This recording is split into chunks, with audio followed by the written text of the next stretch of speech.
from the News Channel 5 Network. This is SCORE on Business.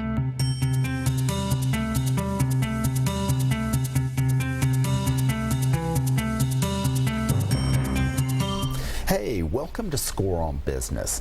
I'm Pete Hendricks, your host for today and a volunteer with SCORE and a serial entrepreneur. So, many prospective entrepreneurs aren't sure where to start. We'll be providing a tip on each show. Also, SCORE offers low-cost classes and no-charge counseling specifically to guide folks through thinking about, starting, and succeeding in business. The first step would be either attending our Start Your Business workshop or reaching out to SCORE for an initial appointment. Buying a franchise will be a good choice for many, though make sure to do your homework. We provide low-cost seminars most Saturdays and some evenings. There's more information on our website, which is scorenashville.org. So, your tip for this show: there are many resources available for entrepreneurs. Stack the deck in your favor by taking advantage of them. In Nashville, of course, we have SCORE. There's also the Entrepreneur Center, Launch Tennessee, and the Tennessee Small Business Development Center. So would encourage you to do there. And then finally, you may consider membership with the National Federation of Independent Business. In the world of politics, you're either at the table or on the menu, and they're at the table on our behalf. This isn't a paid advertisement. It's something that I feel strongly about. So, our first guest today is Eleanor Kennedy, and Eleanor is a reporter with the Nashville Business Journal. She focuses on entrepreneurs and startups, especially those pursuing high growth. And Eleanor, thanks for being here today. Yeah, thank you for having me. Yeah, and so you're writing all these stories that are in the Nashville Business Journal all the time, and so I thought you would have some great input. And before that, tell us about how and why businesses can and should engage with the Nashville Business Journal. Yeah, so there are several different ways that we like to engage with the business community, and for me in particular with entrepreneurs on both the tech and healthcare beats are my main focuses. So the first and the easiest, I think, is to just read our content. Right. We have 2 daily email newsletters that go out around 8 a.m. and around 3 p.m. Those are free to subscribe. And they give you, the morning one gives you kind of a wrap-up of important news of the day, usually from the day before, things you need to know as you're starting your workday that morning.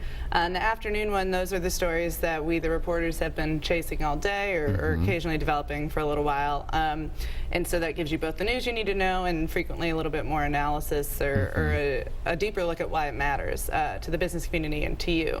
The second way that you can engage is to talk to me or any of our other reporters when you have story ideas or if you just have perspective that you think be valuable. And we're also, we're big networkers trying to meet people in the community, so we're very reachable. I'm on Twitter a lot. You can also just email me, and we all love to have coffees with people and see what's going on.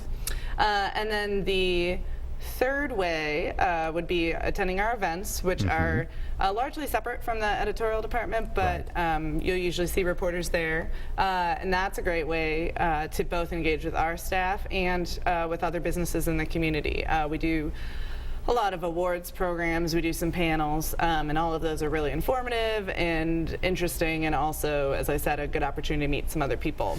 Right. Those I go to a lot of those. Those are some working. As we are writing about and speaking to the business community's movers and shakers, and so those are the same caliber of people that we get to come to our events. So. And you didn't mention getting a subscription to the Nashville Business Journal. It's really good. If we coverage here in Nashville, we have to support media. Yes, I realized I did not mention we also have a weekly print edition, which is also available digitally, and that's subscriber content. We have subscriber content in our daily emails as well, but it's certainly, I think, I always think it's worth the money to subscribe.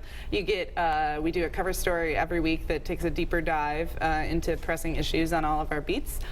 We do CEO profiles with really big names, really the leaders of notable companies, and you get to know them personally. So if you happen to be sharing an elevator with one of them, you can mention that you both like the Red Sox. Yes. So yes, and then there's also our, we have a section of leads, and we have people on the move. So that's just good information to know who's doing what and what's happening that you can then use in your interactions. And I'll tell you, for companies who are looking for new customers, which hopefully is all of them, the book of lists is very, very, very good. Yes, I should just have you tell everyone why they should read the Business Journal. Yeah, the book of lists, that's great. Both in our print edition, every week we have one or two of our lists, and then at the end of the year they're compiled into a book that I've heard from many people is a great resource. That's all. That's something that's unique that the Business Journal does.